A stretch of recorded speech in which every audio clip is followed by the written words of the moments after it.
Oui, on va accueillir Pablo Katz qui va nous parler d'un très beau projet à Cergy. On le remercie d'être présent. Et en introduction, puisque là, on est donc dans la catégorie des opérations euh, en études, en instruction ou en chantier, on veut vous présenter voilà, quelques interventions dans d'autres départements. Bonjour, merci. Alors, on est d'abord à Saint-Cloud, dans une opération de réhabilitation, bien sûr, qui va... alors, vous reconnaissez peut-être déjà l'affiche, la communication de ce séminaire, et puis quelques photos qui ont été présentées en bas. Il s'agit d'un ensemble de 110 logements des années 70. Donc, c'est des trames, des bâtiments très tramés, avec des façades très percées, principalement du vide. Finalement, on est sur une ossature, vraiment une ossature poteau-poutre et puis presque des façades entièrement libres. Donc vous vous doutez que le projet, dans ce cas-là, il est entièrement ou très fortement conditionné parce qu'on va avoir comme intervention en menuiserie, store, occultation, avec vraiment une problématique thermique dominante et puis une protection aux apports solaires pour un confort d'été. C'est tout l'objet de ce projet, hein, donc qui sera aussi discuté par un représentant de l'agence BMC2 cet après-midi dans le cadre de la table ronde. Donc on est en milieu occupé. Il y a évidemment une proposition de colorimétrie, donc on en parlera, mais je pense que les habitants ont été consultés et ça fait partie des éléments dans lesquels la participation est intéressante. Je pense que on a d'autres visuels là-dessus, notamment sur les propositions de store, la variation. Vous voyez qu'il y a un choix colorimétrique et il y a des nuances entre les différents bleus, les différents systèmes, les lames, les stores, les brises-soleil. Voilà tous les systèmes qui ont été mis en place, avec une volonté de retourner à des systèmes plus cohérents avec le projet d'origine. Le démontage de garde-corps vitrés qui avait été ajouté, des menuiseries un peu trop épaisses PVC qui avaient été ajoutées, parce qu'évidemment quand on intervient sur des bâtiments comme ça, éventuellement ils ont déjà eu des histoires de réhabilitation depuis leur état initial.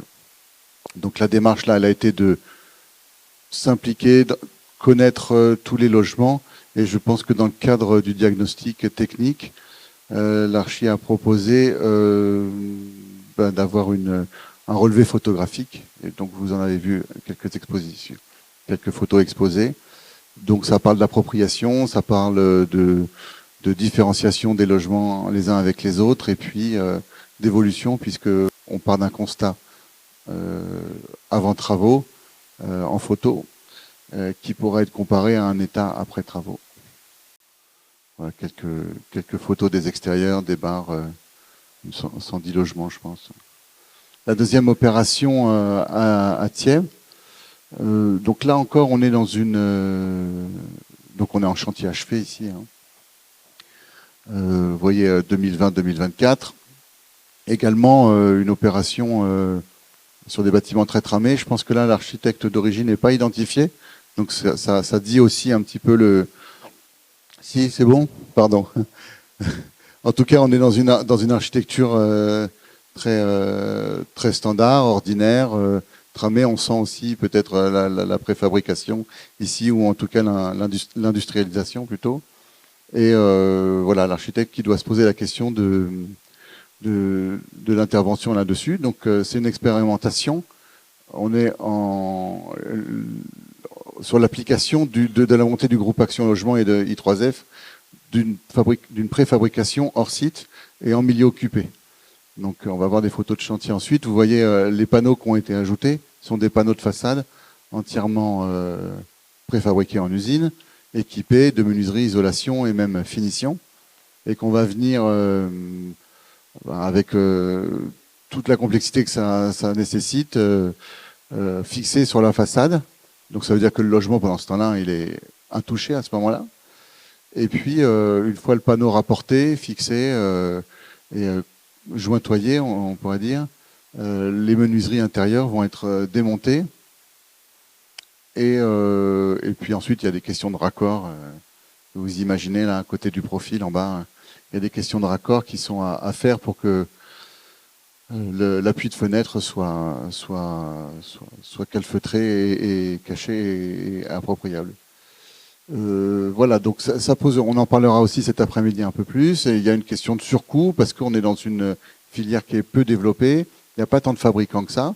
Il a d'ailleurs fallu, dans ce cas-là, les consulter très tôt, hein, puisque vous ne pouvez pas partir sur un montage d'une consultation DCE très tardive. Il fallait, dès les études et dès la PD, savoir vers où on allait, quel fabricant et à quel coût. Aujourd'hui, ça représente un surcoût, mais on est bien dans un tempo dans un temps d'investissement, et on se doute quand on voit le résultat, les flexibilités que ça permet, que c'est une solution qui peut être facilement reproductible, facilement pas tant que ça, mais qui se prête quand même à la reproduction. Ensuite, je vais laisser la parole, mais je veux juste introduire, donc je remercie Pablo Cas d'être présent. On est à une autre échelle et je vais laisser Pablo décrire le projet sans trop intervenir, puisqu'on n'a pas beaucoup de temps, et plutôt le laisser développer sa présentation. On est à Cergy sur un bâtiment emblématique. Si vous ne connaissez pas Cergy, vous verrez que directement en sortant de la gare RER Cergy-Pref, on arrive sur le parvis que vous voyez dans la photo du milieu, qui est à ce moment-là un petit peu en restructuration, parce que tout le grand centre est en restructuration. On avait un grand parvis, un rez-de-chaussée, un niveau de piéton surélevé, et des flux évidemment qui sont en dessous de la livraison, de la traversée. Et puis tout ça est en complète réorganisation, avec l'idée de la ville nouvelle qui est quand même d'aller retrouver un niveau de sol, hein, qui était avant assez invisible, et de reconnecter la dalle avec la gare RER. Sur la tour, là vous voyez une partie de la tour, il y a aussi un socle, donc je crois que c'est à peu près la moitié, les surfaces mètres carrés finalement dans la tour et dans les socles, et donc le projet il concerne l'ensemble. Donc, je vais te laisser continuer. Voilà, un projet de grande échelle. Ce qu'il faut bien avoir en tête, c'est que, je crois qu'il y avait quelques autres images sur des archives. Avoir à l'idée également dans les photos du bas, qui sont moins séduisantes que les dessins du haut, je vous l'accorde, mais c'est quand même un état des lieux intéressant. Une tour qui est assez visible dans le paysage de la ville nouvelle, autant quand on arrive en RER en bas à gauche, autant quand on est dans le parc de la préfecture, où là vous êtes un peu loin, mais elle émerge, et puis au fur et à mesure qu'on se rapproche, voilà quoi. Un objet qui est très présent dans la ville nouvelle, c'est pas le seul, mais un objet qui est assez présent. Une problématique évidemment de transformation du tertiaire vers en partie du logement. Je te laisse continuer. Bonjour tout le monde et merci Gauthier pour cette introduction et pour l'invitation à présenter ces projets. Il s'agit d'un projet complexe. En quelques minutes, je vais essayer de les rendre un petit peu intelligibles. C'est un projet qui est en cours, qui n'est pas livré. Les travaux vont bientôt commencer. Pour autant, je travaille depuis presque 7 ans sur ce dossier. C'est dire à quel point c'est un projet qui offre des éléments de complexité multiples. On est au cœur d'une ville nouvelle, sur un espace public sur dalle, avec toutes les complexités de l'urbanisme sur dalle des années 70. On a une tour qui est extrêmement innovante d'un point de vue technico-constructif, et pour autant, ou peut-être même à côté de cela, ça pose des questions de sécurité incendie, d'amiante extrêmement imbriquées et complexes. Et puis, il s'agit là d'un bâtiment emblématique, comme ça a été dit, un icône de cette ville nouvelle. Et il s'agit pour nous de faire évoluer les usages, les programmes, on les verra, tout en préservant une cohérence par rapport à l'écriture d'origine, qui est, nous semble-t-il, une grande valeur architecturale et patrimoniale. Donc, on voit ici la localisation, on est en plein cœur de la ville nouvelle. Les projets sur lesquels nous travaillons font face à la préfecture, à l'hôtel d'agglomération, en face de la gare routière et de la gare SNCF. Dans ce tissu sur dalle également au conseil départemental du 95. Les cœurs de cette ville nouvelle, la ZAC Grand Centre, fait actuellement l'objet des travaux importants. Il y a un grand projet urbain sur les centres de Cergy.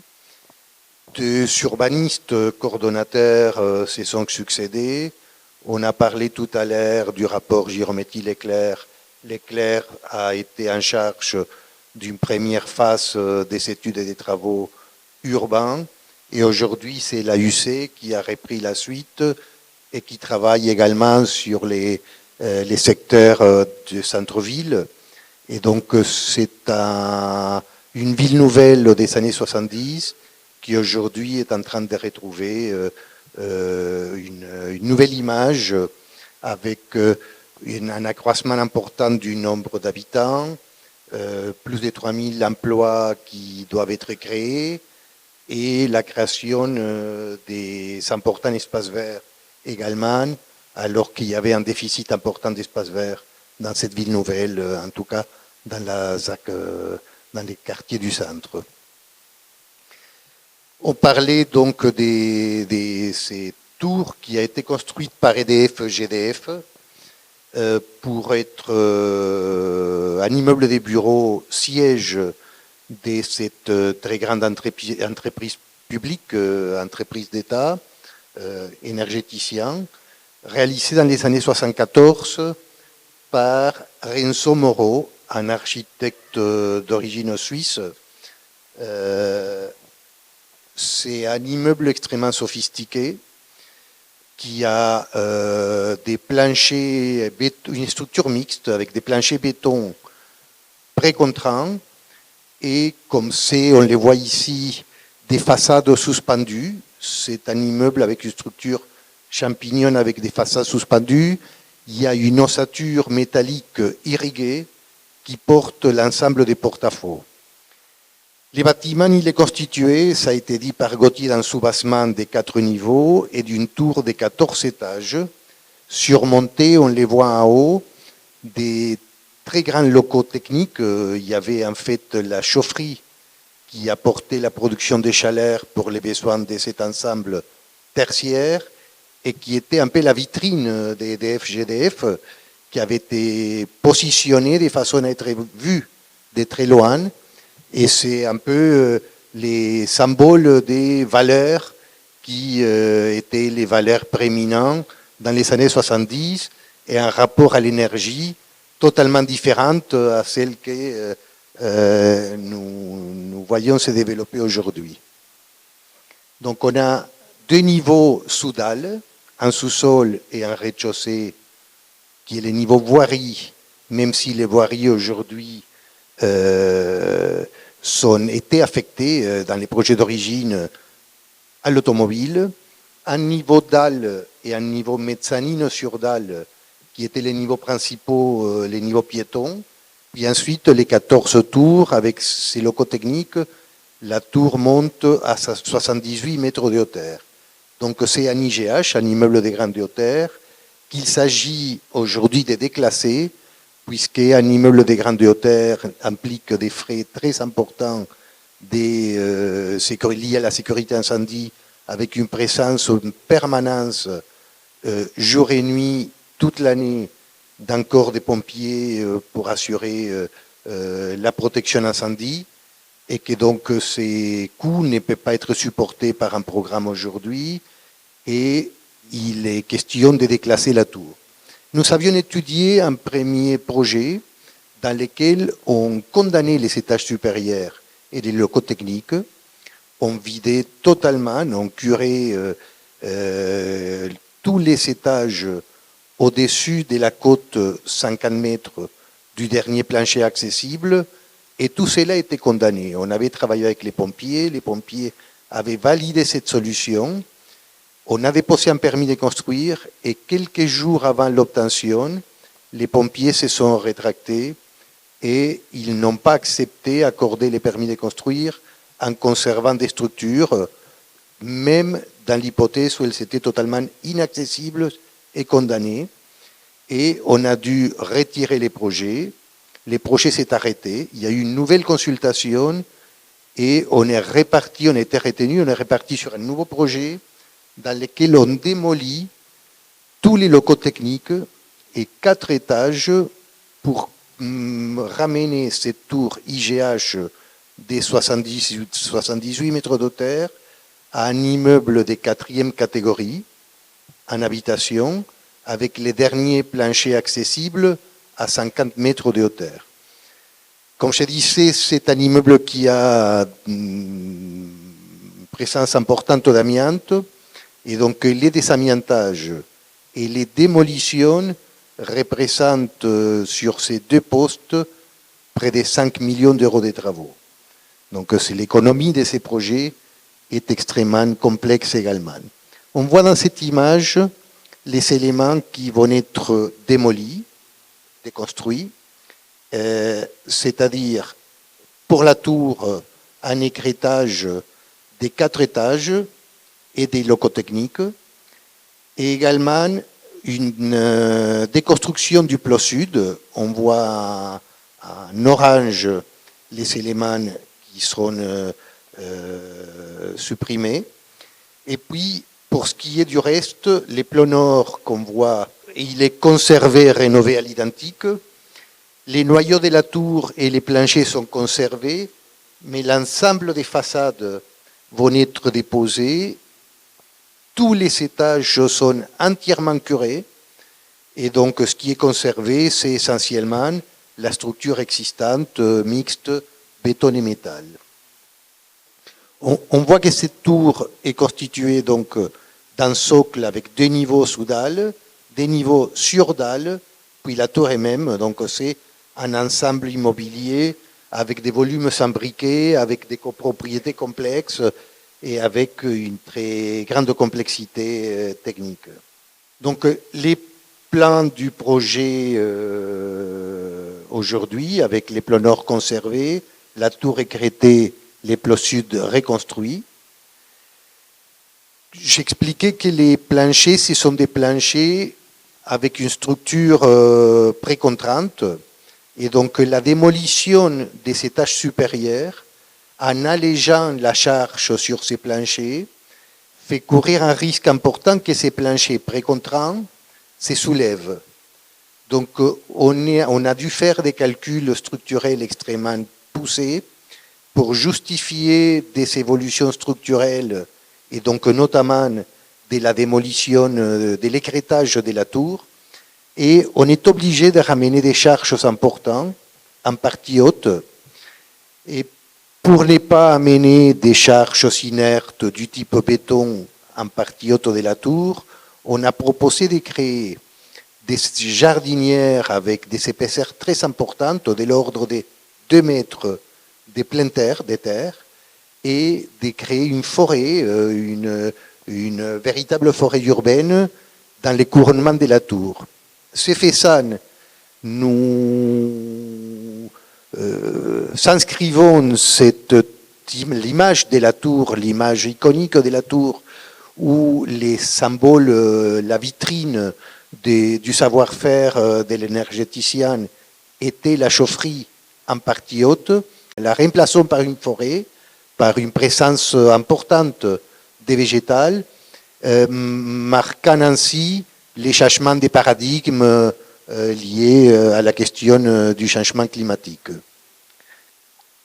La nouvelle coupe fait apparaître les programmes. Donc on a une imbrication, encore une fois, importante de la programmation, avec plusieurs CRP dans les socles.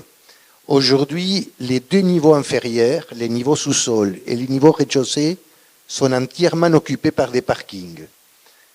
Nous restructurons entièrement les sous-sols de manière à retrouver les parkings nécessaires à l'opération sur un seul niveau, les niveaux sous-sol, et ce faisant, nous libérons complètement les rez-de-chaussée et ouvrons ces rez-de-chaussée qui étaient auparavant complètement fermés sur les espaces publics et sur la rue, et créons de nouvelles façades qui vont accueillir des ERP et des commerces.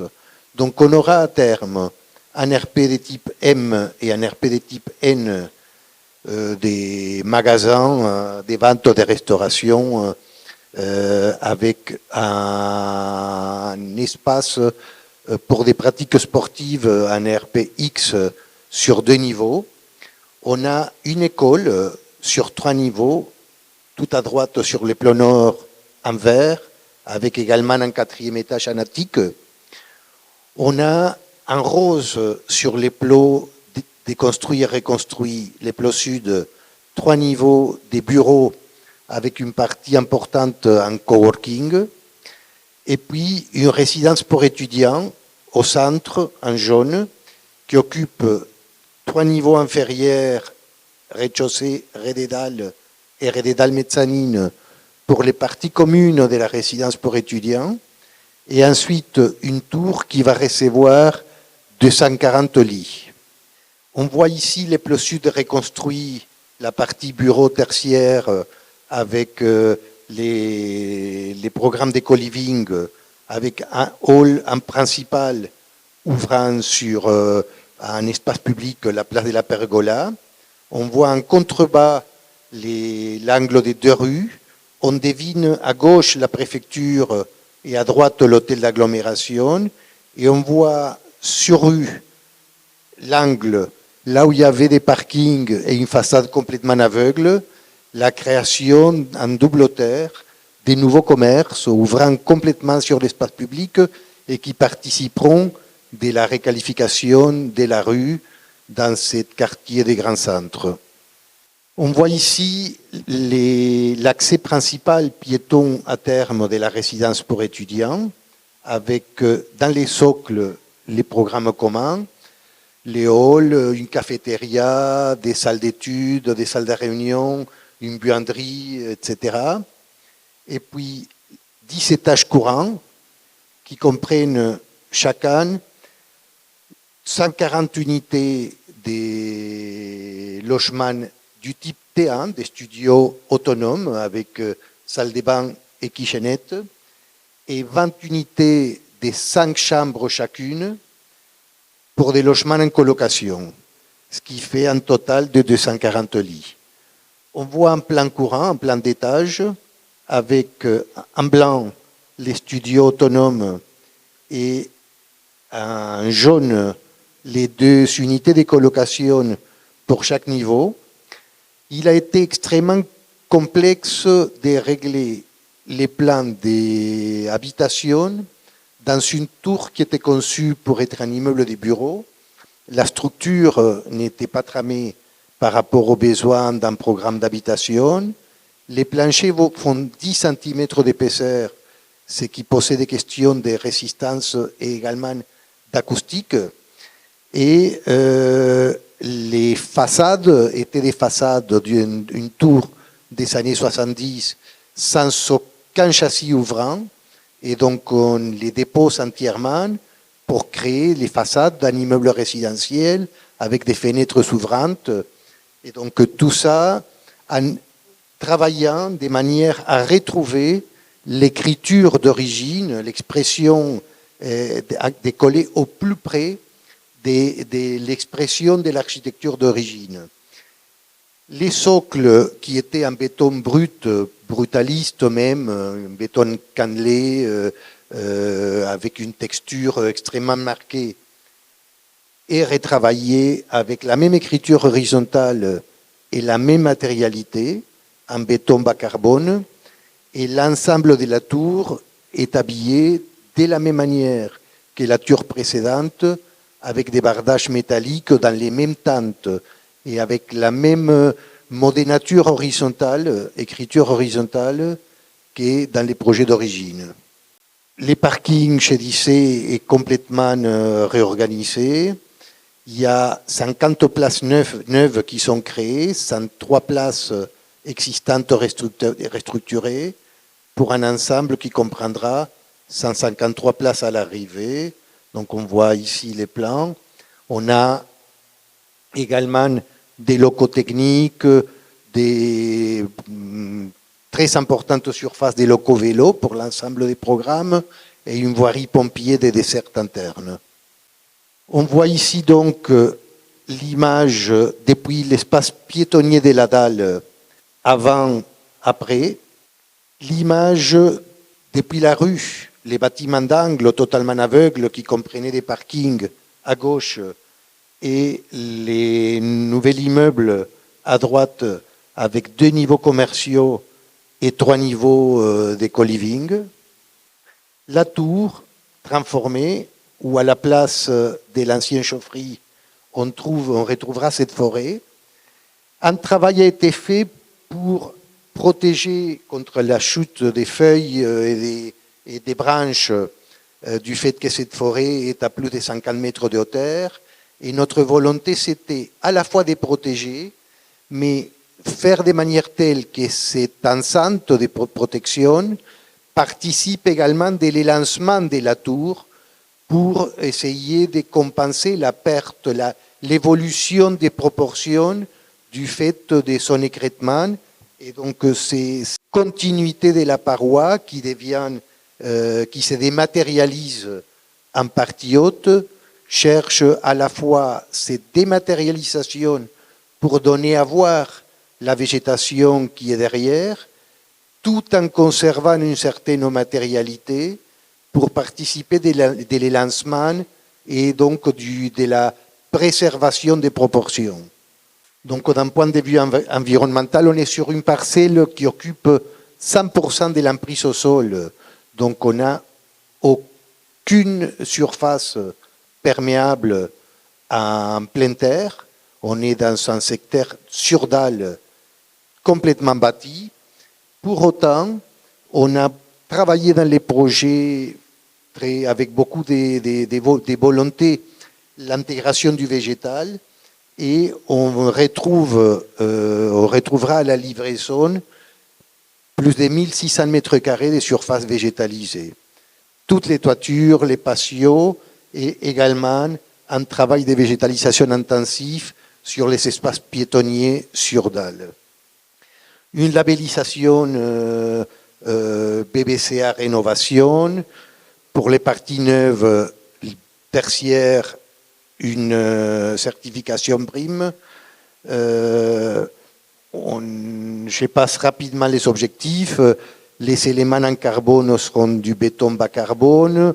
On conserve tous les éléments dans les projets qui peuvent être conservés. On travaille avec les boosters du réemploi et on reprend beaucoup d'éléments existants, des faux plafonds, des panneaux, des composantes du bâtiment actuel qui seront réutilisées pour beaucoup in situ et pour d'autres hors situ à partir du projet existant. J'ai parlé du coefficient des biotopes très largement positif, économie circulaire, béton bas carbone, raccordement au chauffage urbain également. Donc une attention extrêmement précise à l'ensemble des questions ayant trait aux problématiques environnementales.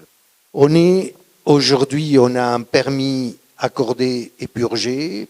Les pros est en train d'être finalisés et les travaux de démolition devaient commencer là.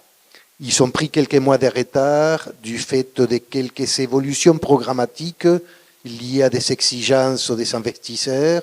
Et donc, on a dû faire évoluer quelques éléments des programmes commerciaux. On avait disposé des restaurants qui ont été souhaités à un autre endroit que là où c'était prévu. La surface pour des pratiques sportives se déplacer également. Donc on a déposé un PCM et on va commencer très prochainement les travaux de désamiantage, de déconstruction.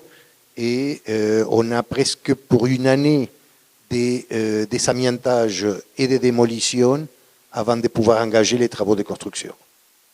Peut-être on n'a pas cité Link City, c'est Link City qui... Alors, les maîtres d'ouvrage c'est Link City, c'est un projet qui est réalisé en conception-réalisation avec l'entreprise Bouygues. Link City, c'est les monteurs d'opération du groupe Bouygues Bâtiment. On travaille avec les équipes d'ingénierie de Bouygues Bâtiment et Bouygues Habitat Social, puisque la résidence est envisagée comme une résidence pour étudiants, une résidence sociale. Et on travaille également avec les bureaux d'études Elitis et on a dans l'équipe de l'ingénierie des structures extrêmement mobilisées sur un projet, comme vous avez pu voir, les démolitions, simplement les démolitions dans un secteur sur dalle entre l'hôtel d'agglomération, la préfecture, pose des questions de logistique extrêmement importantes et de sécurité, mais également on travaille avec des préventionnistes, une équipe importante est mobilisée autour de ces projets et effectivement c'est Link City qui est les maîtres d'ouvrage qui conduit cette opération. Bonjour, merci pour cette présentation. J'avais une question sur la volonté d'écrêtage de la tour, puisque c'est un symbole quand même important de Cergy Préfecture. Est-ce que c'était pour des questions techniques, puisqu'il y a tout un aspect en haut de la tour qui était lié à l'activité précédente. Donc voilà, que vous nous expliquiez un petit peu pourquoi vous en êtes arrivé à ce profil et si ça a été un plus dans la sélection de votre projet par rapport au jury. Dans un premier temps, je le disais tout à l'heure, on avait souhaité conserver la silhouette de la tour en l'état, mais la réglementation incendie fait qu'au-delà de la cote de 50 mètres de hauteur pour les derniers planchers, on bascule dans la catégorie IGH. Qui dit IGH dit qu'il y a des contraintes extrêmement lourdes en termes de fonctionnement de l'ensemble et notamment des services de pompiers physiques. Il y a presque 1 million d'euros de gardiennage de la tour par an du fait du classement IGH. Chaque année, il faut en permanence une équipe de pompiers qui fait des rondes dans la tour jour et nuit toute l'année. Cela est supportable par une tour à la défense, dans un contexte immobilier qui n'est pas celui de Cergy-Pontoise, et qui plus est sur des tours où ce qui amène à dépasser la cote des 50 mètres ne sont pas 4 étages, mais parfois 40 étages. Et ce sont ces 20, 30, 40 étages qui permettent de compenser les surcoûts liés à l'IGH. Dans les cas présents, on dépasse des 4 étages utiles, plus les locaux techniques, mais qui n'ont pas de valeur locative, la cote des 50 mètres, ce qui fait pour un très faible bénéfice locatif, des frais en face qui sont insoutenables dans ces secteurs. Donc nous, on avait souhaité condamner les étages supérieurs, les rendre inertes et totalement inaccessibles. On l'avait négocié avec les pompiers et comme je le disais tout à l'heure, quelques jours avant l'obtention d'un premier permis de construire, ils se sont dédiés et ils ont eu peur et ils ont surtout eu peur que ça puisse poser les bases d'une jurisprudence nationale. Et donc, in extremis, ils ont changé d'avis et les projets qui étaient conçus pour conserver la silhouette est tombé. Et donc, on a dû les reprendre entièrement en supprimant les éléments qu'on voit ici, 4 étages courants plus les locaux techniques pour pouvoir déclasser la tour est passé d'un immeuble de grandeur à un immeuble en 4e famille.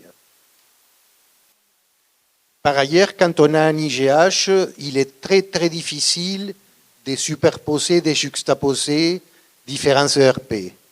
On ne peut pas avoir des contiguïtés ou des superpositions entre des établissements recevant du public et les statuts d'un IGH. Et donc, ça posait beaucoup de contraintes, y compris programmatiques.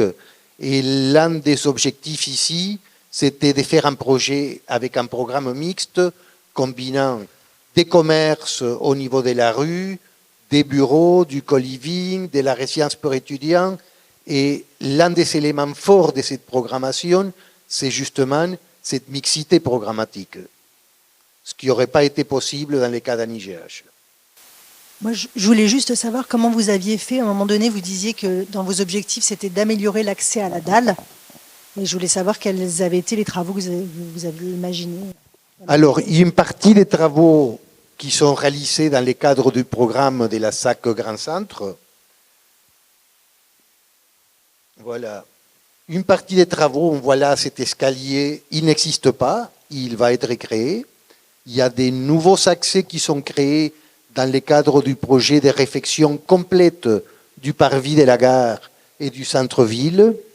Et par ailleurs, nous avons proposé et proposons dans notre projet